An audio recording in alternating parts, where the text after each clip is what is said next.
There he is. Legend. Forget about what you've heard. Kluck the Clown is with us. God damn, what a show today. I have not had this much fun probably since the last time we had Spawn here and we had all the wiggy stuff going.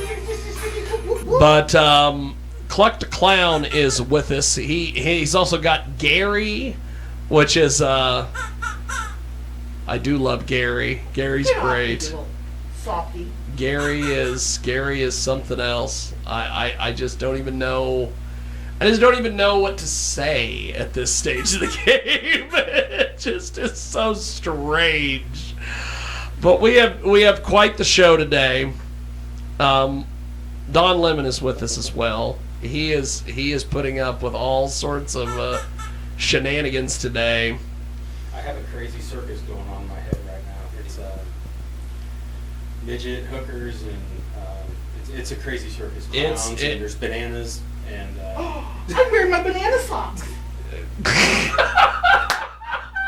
Bananas. Of course he's wearing. You know, this guy literally is prepared for anything that anybody says.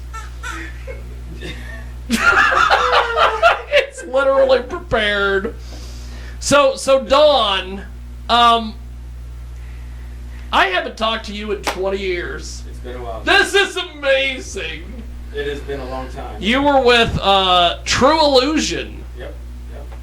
What the hell are those guys doing? Are they doing anything? I'm not sure if they are or not. Yeah. Just doing the married life and being good fathers and all that stuff. Or I said father, sorry, father. Mike's. If he's hearing this, he's getting. So you were in True Illusion, and now you're doing your own thing. Yeah, it's been about 17 years since I played guitar. I think it was 2004 when I exited the band, and I just went on to the normal life, I guess you will, to work every day at a job you hate. So Kluck the Clown, what do you think of Don? He's a musician. I was trying to figure out your casting couch. You were trying to figure out the casting couch. You know, Ross Long and Rob McCaleb and a few others that on this show, they often refer to it as the casting couch. Flex and Preacher on Are they that? all white? You know what's funny about that is that whenever I have a new apartment that I move into, I always try to have a couch. So because we have guests that come over and everything. And I was going to buy me one, and then when I moved in, we had that spot open. And at one point, Dave Jennings, who was my photographer at the time, he's like, I'll get you a free couch. And he brokered a deal with one of the he brokered a deal with like one of the rent-to-own places here in town, and he shows up here one day with his couch. And I go, where'd you get the couch? And he goes, they were getting ready to throw it out because they couldn't sell it. So you get it now. And I'm like, okay, perfect. And I've had a who's who of people that have sat on that couch. Did you at least take a black light to it first? We might have to take a black light to it. So Dawn, you end up here. You've got Kluck the Clown here. You've got me. You've got Gary. The casting couch. We have the casting couch. Casting couch. We have Peter the cat. And yeah, you over there petting your Peter? Like, The whole I've got a crew. crazy circus going on in my head. I can't even think straight. And we've got the banana sauce. yeah, I brought the bananas. So Dawn, did you think when I invited you to be on the show today? Did you think I didn't think it was going to be as crazy as it is today? No, you didn't elaborate too much. You just said we have another guest, and it was going to be a lot of fun. You were absolutely right about that.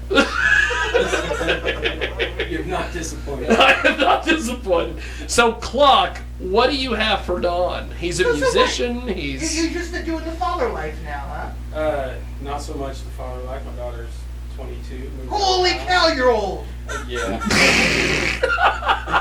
Hey, don't look at me like that. I don't want people to know my true age. I want people to know I basically my turned her true room into my guitar room, my recording studio, where I build guitars and sleep now too.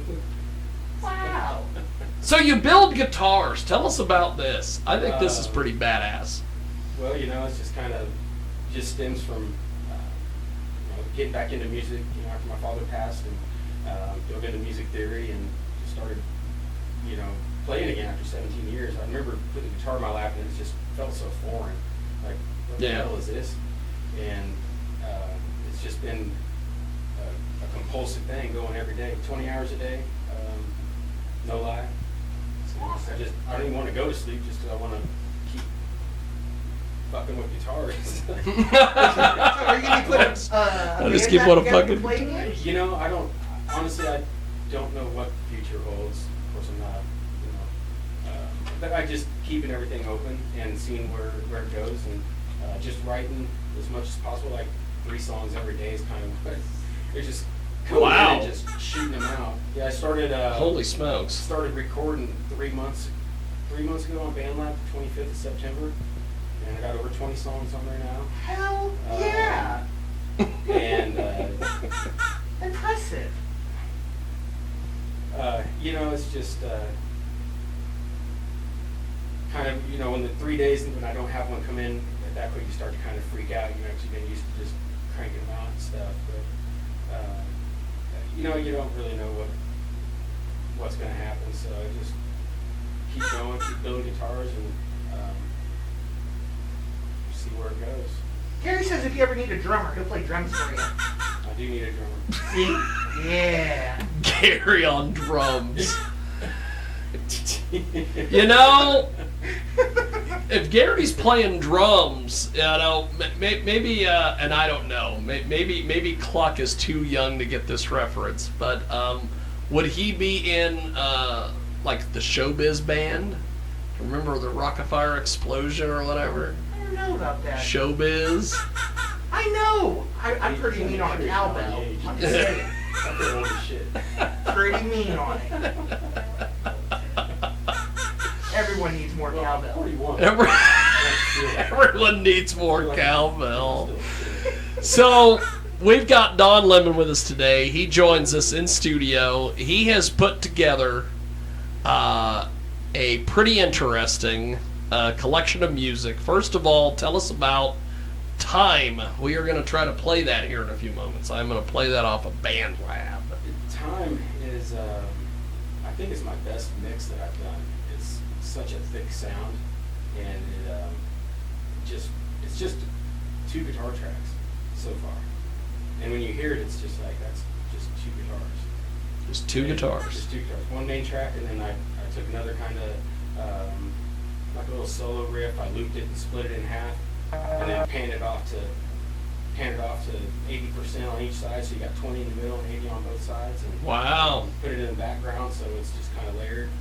I like the ambient tone in the vibes. I like to create a realm for you to kind of just get lost in the music. Get on your level and just enjoy it. Get out of this fucked up world for a little bit.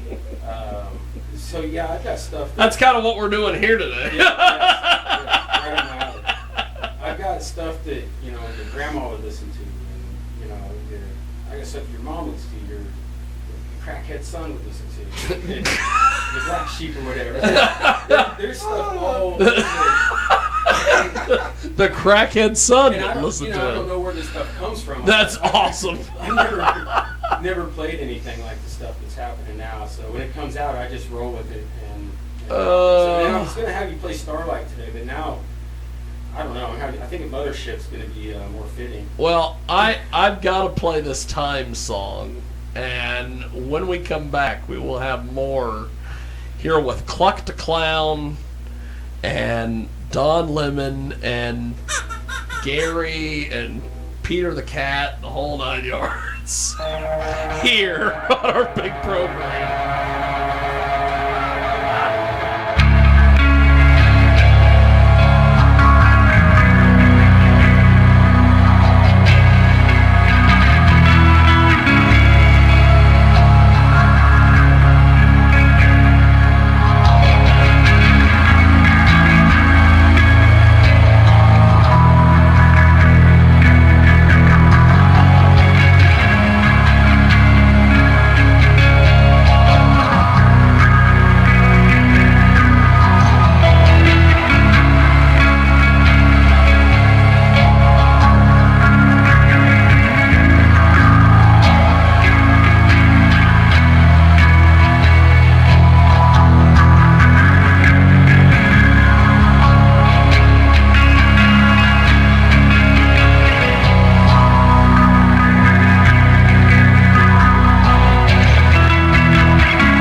hell of a deal. So we are back, and we have got two great guests with us in studio. We have Kluck the Clown. We have Don Lemon, not from CNN. Oh God! I did have somebody make a comment to me the other day. We can just start calling me Jooboo. What I said. We just go Jooboo from here on out. Jooboo? From that guy. There we go. They separate me from that guy. Jooboo. Jooboo and Kluck the Clown. That sounds like a goddamn tag team to me. That sounds like he needs to be in sin now. Like I said, I'm keeping everything open. So. We have a lot of honorary members. We'll put you under a mask, the whole thing. It'll be great. I got a clown mask for you, don't worry. Oh, I know. Gary's here. Peter has calmed down. He's now sleeping on the desk. Plopped out on the desk. He pet the Peter to sleep. So, Don, there's no singing in your music. Explain this. I'm a horrible singer. That's. I mean, I have vocal lines. I can hear. Gary said you got a voice. So. I can hear. There you go. I think we can. Let's get a sound clip of that. I can work with Oh that. my God, that was great. You popped everybody in the room. That's awesome. Go ahead, Don. I forget what I was saying. It's easy to do. If I didn't have this crap on a sheet here, I wouldn't even know what the hell I was saying. I mean, I can hear the vocal lines in my head. I mean, when I listen to the music, I can hear it come through. I just can't sing it. So, I mean, I know what I want, but it's unfortunate. And you have no drummer. I have no drummer, so I'm just using some. And I've never, once again, 17 years of a break and no music playing. And then one day you were like, let's go. It's go time. So I have no drummer. I'm just using some drum sampler or whatever on the DAW. And, hey, there was, and I don't know if I can I consider him a friend, but he doesn't consider me a friend anymore. But there used to be a guy by the name of Burgess Martin who played music. You went to school with Burgess. Yeah. He is a talented motherfucker. Really? He can play two guitars at the same time. We're actually Facebook friends, I believe. Look at that. You might have dropped me though, because I posted some really political bullshit. I wouldn't think Burgess would care. But Burgess, when he used to play live, he didn't have a drummer, so he had a drum machine. Yeah, I seen that he would do he had two guitars. He's a fucking genius. That guy should be making money doing music and video production. He should be making so much damn money, but he loves Kansas for whatever fucking reason, and he's still here. So each his own on that one, I guess. But, yeah, everything's kind of on the table and open, for you were talking when we were listening to that song. You were telling me and the fantastic Kluck and apparently Gary over there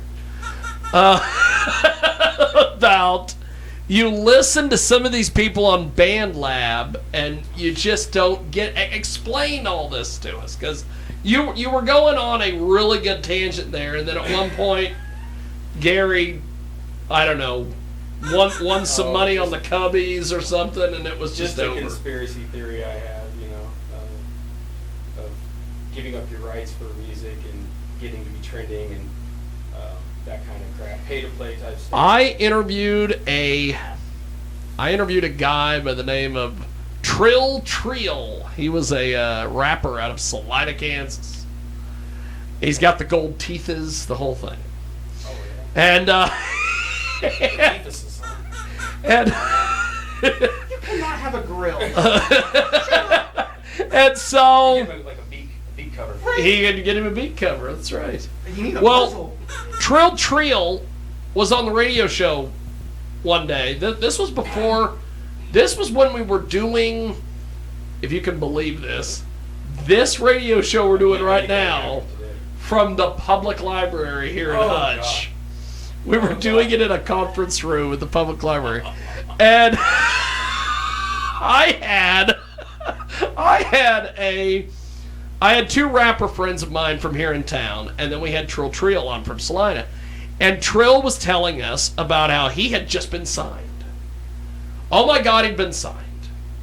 And he was explaining to us that he was releasing music every single week, and he got this record label who got a hold of it, and they wanted him to come out to California and sign a deal. However, he had to pay for his own plane ticket and his own hotel. So he gets out there, and he tells them, they bring him in, and they're all excited, and they have him sign. And then he's never heard anything out of him. And then he wandered away. And the two guys that were sitting there that were going to be the next guests were just shaking their head. And as soon as he left the room, we went to commercial break, and they told me, they go, "We got some problems with that." And I said, "What are the problems?" And he goes, "Here's what happens." He goes, "There are these people that they just scour the internet. They got nothing to do.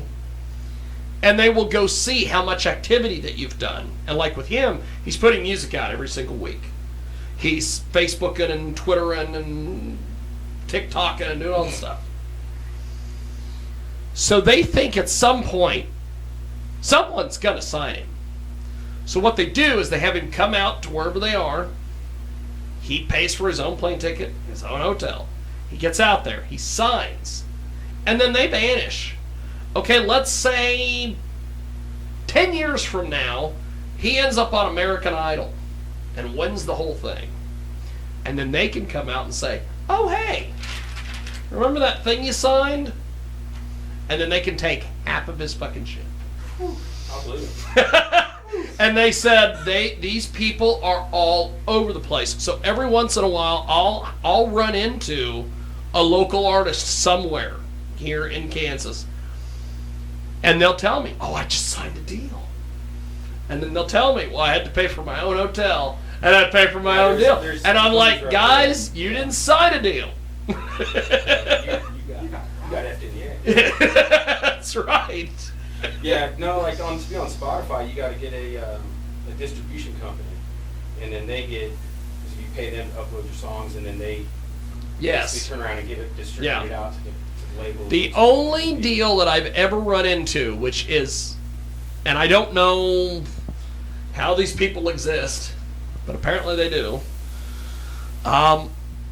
There was a buddy of mine. He's a rapper in a group called Sick and Twisted.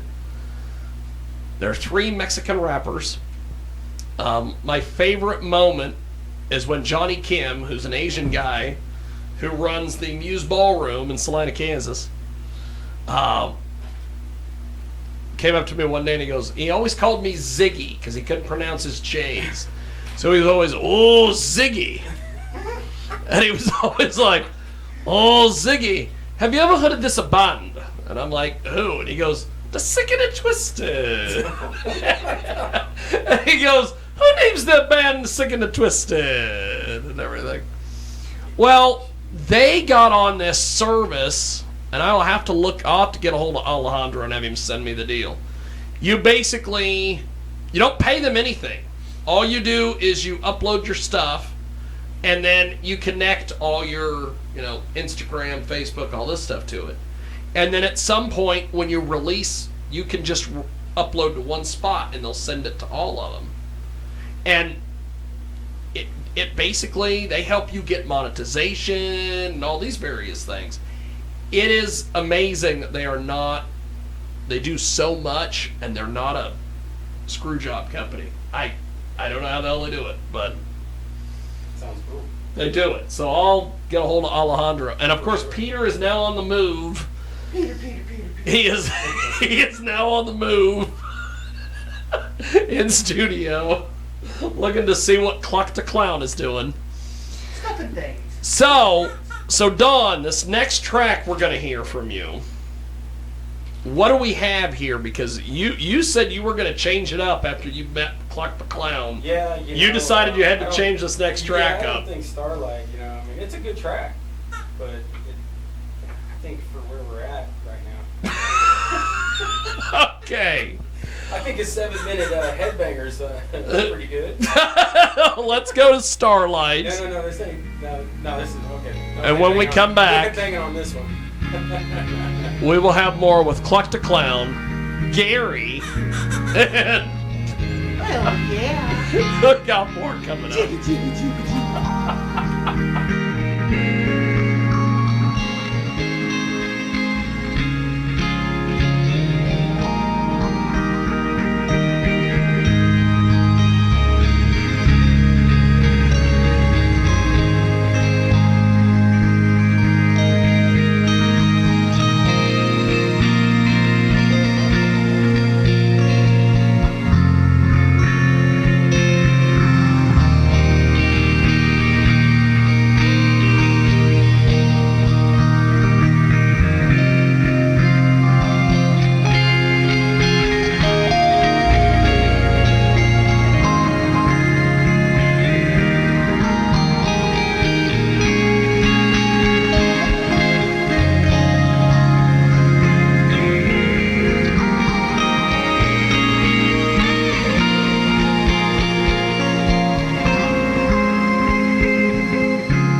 The stuff we can't say on the air is probably the funnest part of the show. But we are back live here on our big program, and it is a hell of a deal. A halibut of a deal, and that's a fish, much like panini. And I don't have Brittany here to tell me it's not a fucking fish. It's a grilled sandwich, you moron. We have got, and this could be a new tag team. Jooboo and Kluck the Clown, and Gary. Man, I know. Gary could be your J.J. Dillon. Oh yeah, he's probably gonna be our manager about that. He could be the advisor. Could be your advocate. Whatever the hell you want to say. Oh yeah. You know, I seen the new Spider-Man movie, and Daredevil's in that as an attorney. And Gary could be an attorney. I seen it. We went and seen it. Gary could be an attorney. Oh yeah, totally could be an attorney. He could be my Matt Murdock. I'm glad you went and seen it. I went and seen it yesterday, and I was just over the moon. Greatest movie ever. Have you seen the greatest new Spider-Man movie yet? Movie. No, I don't watch movies. You don't watch movies? I don't watch what? movies. What do you do for fun? I play guitar and record. That's it. That's all I do. And you build guitars. That's all I do. I don't watch cable TV. I don't watch. What? That's depressing. Spider-Man. Oh my God! Is he gonna sing that? I love Spider-Man. Oh man, it did not disappoint. Disappoint. So you build guitars. I wake up from taking a nap. That's all. And I wake up to my guitar room, and I get right down to either building or playing, or recording, whatever. I may have to steal you once a month and have you co-host this radio show. I deliver food for DoorDash, if that counts. That's it? Maybe a few deliveries or something, but it's like I got this weird thing inside that I can't be away from my guitars for too long. Even like right now, it's kind of, I'm telling it to shut up, but it's nagging at me. So how long does it take you to build a guitar? The finish takes the longest. So once the finish is done, it's just doing the electrical and putting in the hardware and doing the setup. I'd say 2 to 3 weeks from start to finish. Okay. Get that finished time to cure, and then once I do the electrical and the setup and everything, I like to play on them for another few. Sometime I may have to come over when you're getting ready to build a guitar and film this whole thing from start to finish. How many do you have? 10. Whew. Not enough. 10 guitars. Not enough. Not So enough. I'll have one for every day for a whole year. So 3 months. Play guitar every day. Yeah, One day for a year. Yeah, because one will sit there and like next, I'll play this one for a few days and I'll grab this one and I got names for them, so. You've got names for the guitars. I do. Yeah. Okay, so I have a question. So Here we go. when you're building your guitars, do you go out searching for guitars to rebuild, or how do you do about it? No, just usually I get them off of Solo Music. They have, in my opinion, the best build kits. So you start all the way from start. Well, Okay. not from chopping down a tree and carving the wood, but that's down the road. You can buy a build kit, which I usually trash all the hardware and buy my, find my parts myself, or just go online and buy a body, buy a neck, and then buy some pickups and start putting them together. I'm really picky on what I want though, locking tuners. I'm a big fan of the Tune-O-Matic bridges. You can get such good action other than a string through body hard fixed bridge. You can raise the tailstop on the Tune-O-Matics and adjust the tension and stuff. Roller bridges are huge for me. The pickups have to be, for me they have to be high, Yeah. 14, 15K. I've just found there's a lot of misled consumers and people out there. All these companies or big manufacturers are pushing swamp ash bodies and neck throughs and set necks and the sustain, the wood on wood contact. It's all bullshit. It's swamp ash is cheap, and then they want to. So we're not going to sell these in our our floor models or whatever. We're going to put them in our high end models. So they've echeloned it. They've made this swamp ash. They boasted it up so high people will pay that price to get it. Well, it's cheap, and they have it sitting up here, so all that shit in the middle is profit for them. Yeah. And I hate money. I think it's the root of all evil, and I'm not a monetary person. They can kiss my ass. Unfortunately, this world is designed to where we have to have it to live. That's right. Terrible. That's one of the things Gary bitches about. Right? Facts. now, I see you have a really pretty pink Ice purple man. one. An ice You man, yeah. you paint those? That is not paint. That's actually a finish. I can't exactly tell you. Oh, what no, it is I because think it's amazing. I've got works. I want to do something in the works with a patent on it and start selling it because I skipped off of my tailstock when I'm adjusting my height, of course, doing my setups. Skip off of that or let the flat head slide out because I'm not careful. I'm just being a piece of shit. Going too quick. But I've hit that flathead, the corner of it, all the way across the face of that, not a scratch. Whew. I'm like, holy shit, if you would have done this to, any other guitar with a nitrocellulose finish or a polyurethane or something, you would have, oh man, you would have fucked it up. Not this one. So I was like, hey, you're onto something here. So, but yeah, it's a sparkly finish. I love it. I wasn't really sure about the magenta, the pink, because you're a dude and you have a pink guitar, but fuck 'em. I love it. Hey, no, that's my favorite. Actually, It's about turning heads and catching eyes, right? over the last, I don't know, 5 years, we'll say, I have done kickboxing, and I wear all pink. I seen you on Facebook. Oh no! Of course you've seen me on I seen Facebook. Oh, shit got real now. Hold on. I seen you in the gym and very impressed. Yes. I was Part of like, the this is reason why I've been James able to Jiggy? part of the reason why I've been able to get to the point where I can deadlift 400 pounds is because of our mutual friend, Mr. Derek Stone. Woo-wee. Yeah. My trust me, my jaw was dropped. I was.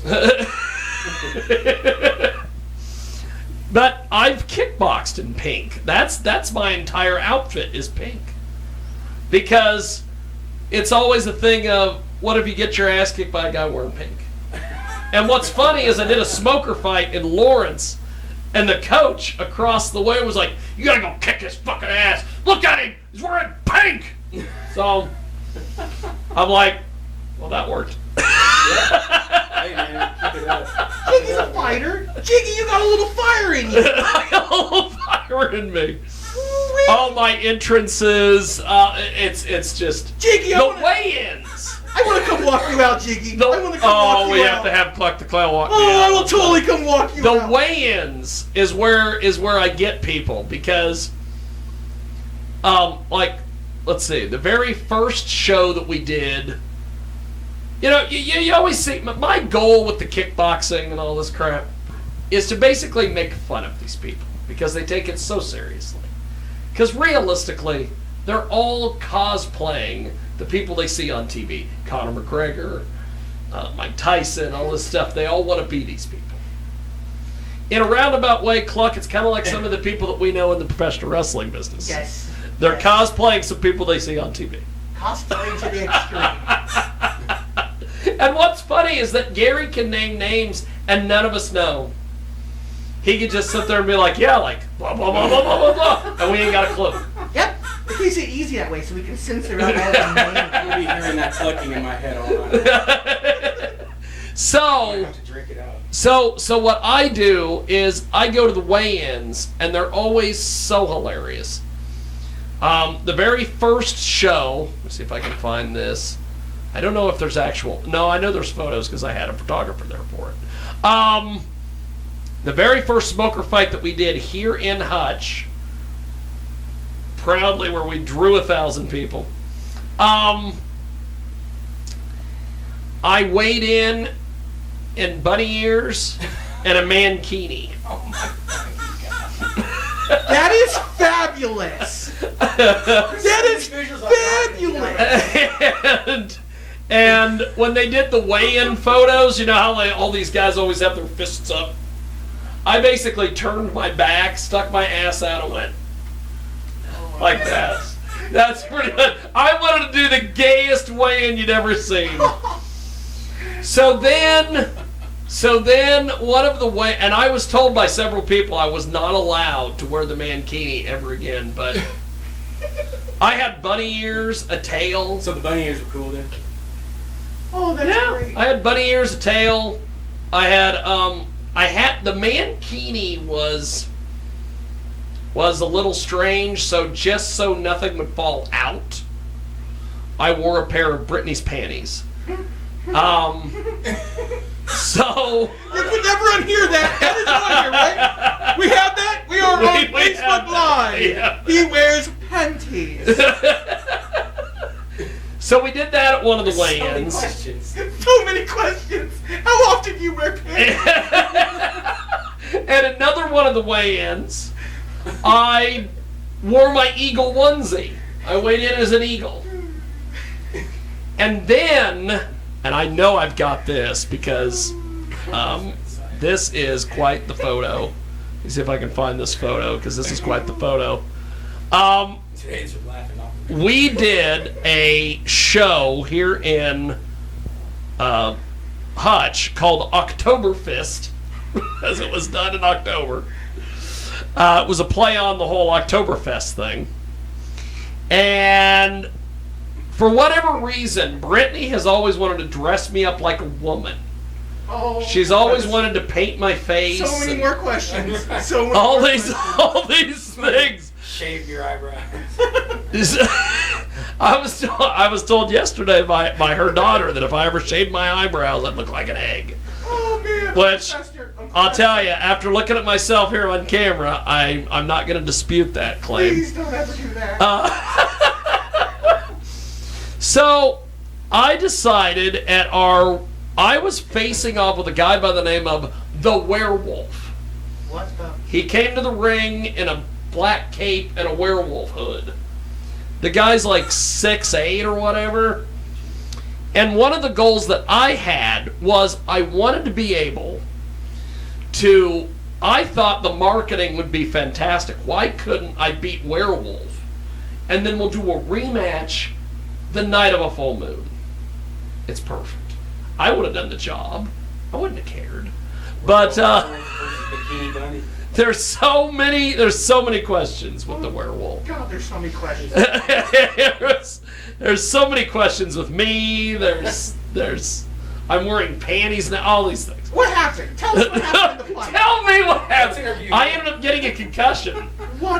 in that fight because I had the flu several weeks before, and then I could have, since I was kind of the co-promoter, I could have just backed out of the fight, but I'm like, when am I ever going to get to fight at Memorial Hall ever again? So I was like, fuck it. So I fought. Whoa, there we go. Hey. You brought it up, I did. Tell us about Memorial Hall. Why were you doing interviews outside of it? No, you thought I was going to let this go? No, of course not. I was not allowed in the building to What? do interviews because I had requested that I could interview Carlito because I was the only one I really cared about. And then I was told by one of the promoters, we'll just say his name is Billy Simmons. It sounds like Billy Simmons. He just straight said it. He dropped the bomb. It's there. It's happened. I was told that I couldn't interview Carlito because apparently Duncan Curtis doesn't like me, which is fine. There's a huge history there. And then I've also heard rumors that Adam Pena is not my biggest fan. And Mitch Bass, who does some things for them, isn't a fan of mine either. So Don't feel bad. I don't think they like me either. I was told that they're a one clown show. they're a one clown show, and that clown is Kenny Zombie Jones. No, That's depressing. it's depressing. Kenny's way too cool for that. Yes. So I found out that my buddy Jason Jones Yeah, yeah, was Space there. Cowboy. Space Cowboy. And I got a hold of him and I said, hey, I want to do interviews with you. And he goes, I'll talk to Billy. And I'm like, well, I'm not going to hear anything out of you ever again. And then he got in touch with me. And he goes, oh, you can come into the building. You can, do all your stuff. Well, one, I knew I wasn't going to get the interview with Carlito. I knew it wasn't going to happen. Two, I knew if I showed up, I was going to have a whole bunch of people get pissed at me and cut promos on me. So I'm like, well, just set up across the street. And I'll just have them come to me. Did you at least get to watch the show? No. So I had no interest in the show. You know what's funny that night is that was Mexican-themed night for Jiggy. Man. Because we went to the movie Encanto, which is a Spanish cartoon. And then afterwards we went and ate at a Mexican restaurant. Right on. All my cultural appropriation. So you didn't get to see the Carlito match? I did not get to see the Carlito match. You didn't miss much. Not saying Carlito's not a good wrestler, just not, who he wrestled with. Who we worked with, yes. My personal opinion, if you got a problem, come see Kluck. I don't give a shit. That's a shoot. So at the so the show that we did in October at Oktoberfest, the night I got a concussion, my very first concussion ever, by the way, which I'm not really proud of, but whatever. I dressed up as a woman. I had heels on. I had a dress, which, if you talk to cousin Chris from JiggyJag TV, I'm always destined to wear a dress, but I wore a dress. Don't you look at me like that. I'm wearing a dress. I had heels. I don't know how women walk in those goddamn things. I nearly broke my ankle. I can't. Several times. I can't see you. I had a wig. You had your feet there. I had a wig. I was carrying my belt like it was a purse. It was great. Makeup on, the whole 9 yards. I don't even know what to say about you now. And so we did this show, and I was supposed to see that this is the thing. I was supposed to beat Werewolf. The whole reason the show was booked for me to fight Werewolf was because Werewolf had a history of he doesn't work out. He doesn't work hard. He shows up. He looks like $1 million. He's got a gimmick, music, the whole 9 yards. But he doesn't work hard. And so they thought, well, Jiggy will get in there, beat the crap out of him, and then we can just kick him to the side. Well, I didn't count on somebody giving him a 5-minute kickboxing lesson. And then all he did the entire fight was he took his long legs, because the guy's like 6'8", and he basically just kicked me up against the fence and then just did a 1-2. And that's it. What the? And so by the time we get to the second round, the referee, who was his trainer, Dave Cummings, the kickboxing champion, told me, he's like, well, this isn't going the way we thought it was going to. And he goes, what do you want to do here? And I said, well, I'm already out here. Let's just keep this thing going.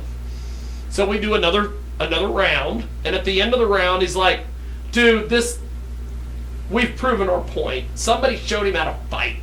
This sucks. I'm ending this. And then he called the fight. Was he wearing the dress still? So, Kluck versus Werewolf? and then the next week, he went up to a kickboxing match in Oklahoma, and a guy this big, little Mexican guy, hit him with just a Hail Mary punch, knocked him out in the first round. One punch, that was it. And I'm like, okay. I'm just saying, Jiggy, if I was in your corner, I'd make you tag me in, because I would have tagged him in the coach. Oh, okay, Gary said he would have took the coach. Gary would be there. We would have done it together, right? Gary would have Oh, made it work. Put hands on Jiggy. What's wrong with that? What's wrong with this? Okay, so Dawn, what is the last track that we have here? I am going to see if I can... I know you sent me something here. Yeah, it's a 7 minutes of a 15-minute song. Okay. 7 minutes of a 15-minute song. What is this song that we are going to be hearing here? I think it gets close to 200 BPM for like 2 minutes straight. it broke Cakewalk for me, so I've been having a hard time. Cakewalk? I haven't heard that in years. Yeah, I used to use Cakewalk. That's a fantastic song. Fantastic deal. It up. It's like it hasn't worked right since I recorded that. Well, here's what we're gonna do. It is Mothership. Also, want to just want to let everybody know. Go ahead, brother. Just dropped an album today. So Look at that. 8 tracks, $3 on BandLab. Just look up Jooboo. Woo woo! That's awesome. I'm probably gonna try another one tonight too. Whoop whoop. I'm gonna have to check that out. This one's probably my medium, I guess, as far as intensity or whatever. It's right in the middle round. Okay. I've got one I'll probably put out tonight that this will be on. This track will be on. Hey, we're gonna have to get you to do music for us. Hey, Oh yeah. Jooboo, right now, it is Mothership. The Mothership! That's an old WCW reference. And it's here on our big program.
Okay.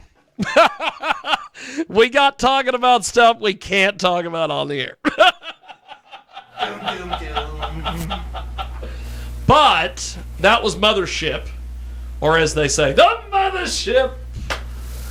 It is an interesting show today. So, okay. We should just do this, once a month. Well, we should do this once a month. I will always come when you want me to, buddy. Especially if Peter the cat is here. Here, Peter. Peter. Here's the thing. My little collection of, I guess, as Brittany likes to call it, the pet friends. I have Peter the cat, who I got from the shelter. I have Emmy, who basically Brittany kidnapped. Brittany works at Siemens, and they have a cat. They have cats out there. And one day, Emmy was hanging around the break area, and Brittany's like, "You're too cute to be living here." And she coaxed her to the car, and then before I knew it, Emmy was living in her house. Well, she's already got like 6 cats, a dog, and a bunny over there. And so Emmy is terribly afraid of Milo the dog, which I would be afraid of Milo the dog too, because Milo is basically just a giant muscle with a head. And so